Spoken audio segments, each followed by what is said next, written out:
এই যে হাসানুল হক ইনু যে আজকে যে আচরণটা করতে আমি দেখেছি, তিনি মিডিয়ার সামনে, ক্যামেরার সামনে চিৎকার চিৎকার চেঁচামেচি করছেন। এই ব্যাপারগুলো হয় তখনই যখন একজন মানুষ মানসিকভাবে ভীত সন্ত্রস্ত হয়ে পড়েন, আক্রান্ত হয়ে পড়েন, তখনই এই ধরনের আচরণ করে থাকেন।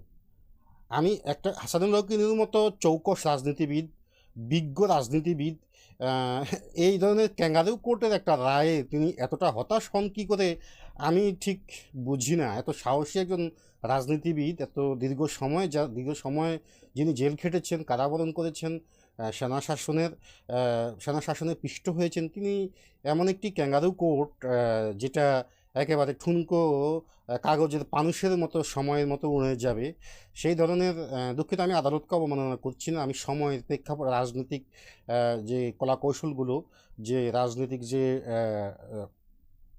ট্র্যাপগুলো, সেই ট্র্যাপগুলোর কথা বলছি, এগুলি সময়ের সাথে সাথে হারিয়ে যাবে, থাকবে না।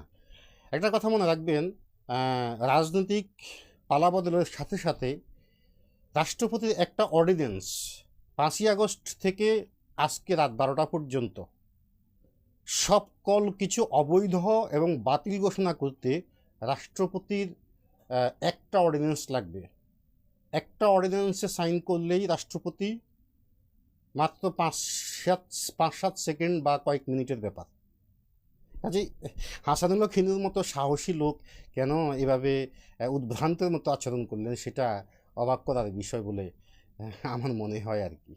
ধন্যবাদ সকলকে।